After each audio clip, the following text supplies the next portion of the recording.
Tifawin, everybody. Tifawin to your mind, your body, and your voice. I'm CHAYMAE HACHIMI, and this is your Tifawin podcast. Today, there's no music, just me, my thoughts, and the mic. And honestly, I feel like this one needs that. And to start, I will tell you a story. A few years ago, I got stuck on a train. And I know that doesn't sound like the beginning of anything important, but trust me, I didn't think so either. At the time, it just felt annoying, very annoying, because I was traveling from Rabat to Marrakesh and I had planned this trip. And when I say planned, I mean everything is planned. Headphones ready, book ready, coffee mentally arranged. And I knew exactly what time I was arriving, who I was meeting, what we were doing. Basically, I had organized the entire afternoon in my head before even the train had left the station, which honestly can tell you a lot about me. And then, out of nowhere, the train stopped. Not slowed down or delayed, it just stopped in the middle of nowhere. No station, no city, just fields with olive trees in a very uncomfortable amount of silence. Nobody reacted at first because human beings, we are fascinating. Whenever something unexpected happens, our first instinct is just denial. Everybody becomes an optimist out of nowhere, and suddenly we are thinking about what's gonna go well. 2 minutes, people are calm. 5 minutes, still calm. 10 minutes, now we are checking our phones. 20 minutes, now we are pretending not to be worried. You know, the specific behavior. Nobody says anything, but everybody starts looking around. Like maybe someone else has information. Like maybe that guy on seat number 14 down there knows something we don't. And suddenly, the AC stopped. We became a community. Amazing how fast that happens, by the way. One woman started sharing snacks. Nobody asked her to. She just opened her bag and started passing things around like we were all guests at her house. And then there was this man passing the aisle like he personally owned the company, back and forth, like his walking was somehow going to fix the engine.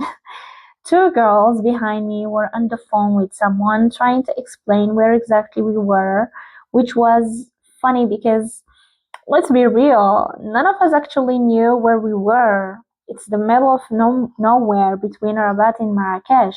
That's all we had. And then somebody made a joke. I don't even remember what it was, but everybody laughed way harder than the joke deserved. Because that's what happens when uncertainty walks into a room. It breaks something open, and suddenly, people who wouldn't have made eye contact an hour ago are sharing snacks and laughing at jokes that aren't even that funny. Eventually, we had to get off, wait some more time. Maybe a bus was coming, maybe another train. Nobody was completely sure. And I remember standing there in the heat, looking at those olive trees, thinking, this is not the plan. This is absolutely not the plan I had in mind. But here's the thing. Years later, I barely remember why I was going to Marrakesh that afternoon. I don't remember the meeting. I don't remember who I saw. I don't remember the arrival. I don't even remember the coffee. I had mentally arranged all that. and it's completely gone. What I do remember is the breakdown. The woman with the snacks, the man who apparently owned the company, the joke that wasn't that funny, the two girls trying to explain where we were to someone who couldn't help anyway, the standing in the heat, the not knowing. And that has been sitting with me ever since. Because if the most memorable part of the trip was the part that wasn't supposed to happen, what does that say about everything I planned in my whole life? And let's talk about a word because this is where it gets interesting. The word is journey. We love that word. Fitness journey, career journey, healing journey, entrepreneurship journey. Even I saw someone once describing buying a standing desk like it's a journey. It's like a delivery in 2 days. It was already in his house and he called it a journey. And I laughed at first, to be honest, but then I stopped because here's the thing. That guy with the standing desk, he's not the problem. We are the problem. All of us. Because we created a world where the word journey became the word you can use when you want to sound like you're going somewhere without having to admit that you don't actually know where you are going. It became a costume. You put it on, and suddenly confusion looks like growth. Avoidance looks like process. Standing completely still looks like a journey. And here's what actually bothers me about that. When you dress confusion up in a pretty word, you stop looking at it directly. You stop asking the real questions. Because the real questions are uncomfortable. The real questions are things like, am I actually moving? Or have I just been busy? Is this actually mine? Or did I just inherit it from someone else's idea of what my life should look like? Am I going towards something? Or just moving away from something I was too scared to face? Those questions, they don't fit on a coffee mug, so we don't ask them.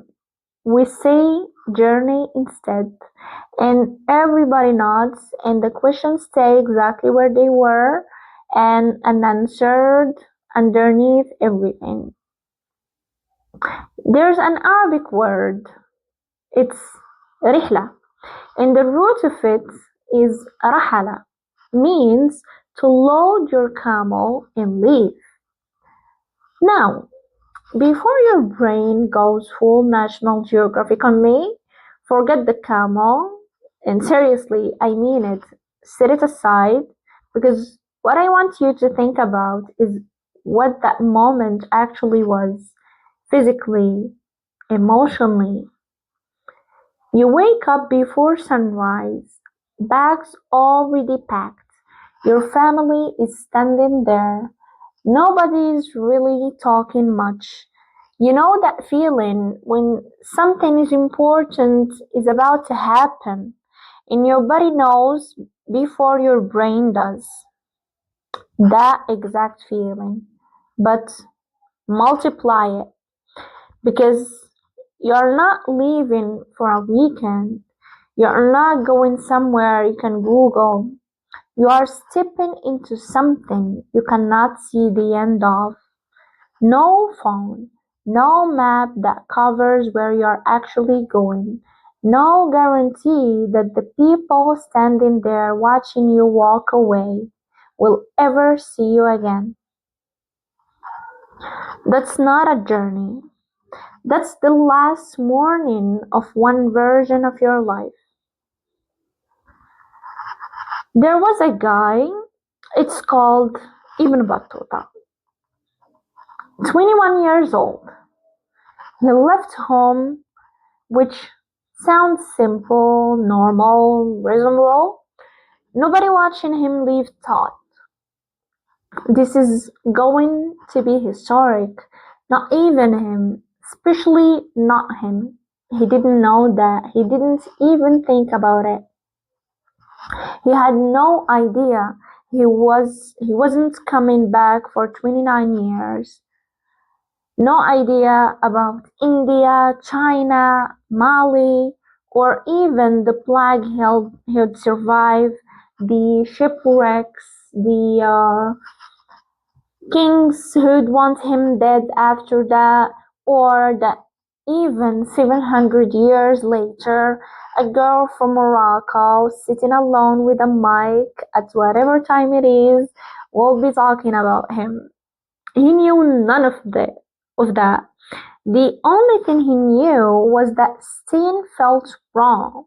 Not terrible, not dramatic, just wrong. Like wearing shoes that technically fit, but by the end of the day, your feet are telling you something. And he left, without certainty, without a plan, without being able to explain it to anyone around him, just a feeling that the version of his life he was living had become too small for the person he could feel himself becoming. And here's where I want to stop for a second, because I think this is the part we always skip. We tell that Ibn Battuta's story starting from the legend, the explorer, the man who traveled further than anyone in recorded history. We start there because it's impressive, because it makes sense in retrospect. We know how it ends. But Ibn Battuta didn't know how it ended. He was just a 21-year-old who couldn't find a good enough reason to stay. In that version of him, the version before the legend, that version was probably terrified. And I think a lot of people listening right now know that version, not the legend version, the before version. The version that's standing somewhere between where they were and where they think they are supposed to be, and nothing is making the kind of sense it was supposed to make by now. And instead of sitting with that, instead of asking that hard questions, we call it a journey. Put a nice word on it and keep moving like nothing happened. Because here's the uncomfortable thing I've been sitting with, and I'm saying this to myself as much as I'm saying it to you. Most of us aren't on a journey, actually. We're on a schedule, a very well organized, careful planned, socially approved schedule. And we've been calling it a journey because journey sounds like we choose it, like we're brave, like we know what we're doing. But choosing a schedule isn't brave, it's safe. Safe is fine. Safe is genuinely fine until the day it isn't. Until the day you're standing in the heat next to an olive tree, looking at a plant that stopped working and realizing the most alive you felt in years was when nothing was going according to plan. That's the train moment. That's the rihla. That's what the word journey used to mean. Before we made it safe, before we made it comfortable, and puts it on a notebook. It meant the last morning of one version of your life, leaving without knowing, and the strangers, and the snacks you didn't ask for, and the jokes that weren't that funny, and the standing in the heat, not knowing what came next. That was the journey, not the arrival, but the whole in between is the journey. So before I go, I want to leave you with something, not an answer, because I don't have one. I just have a question. Is there a train in your life right now, at this moment, that has stopped? Something that was supposed to keep moving, that just isn't anymore. And instead of standing in that, instead of looking at the olive trees and letting the uncertainty introduce you to something new, you've been calling it a journey and waiting for it to start moving again.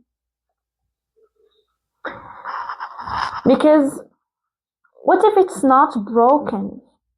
What if the most important thing that will ever happen to you is already happening right there, right now, in the middle of nowhere, between where you were and where you thought you'd be? What if the train stopping was the plan and you just didn't know it yet? But I want you to say one thing to the version of you that isn't on the other side of this yet. Not the version who can look back or the version who already knows what it's all meant. The version who is standing there right now and it doesn't feel like a story yet. It just feels like stopped. Because when you are in it, when you're actually in it, it doesn't feel like a journey or anything with a beautiful name.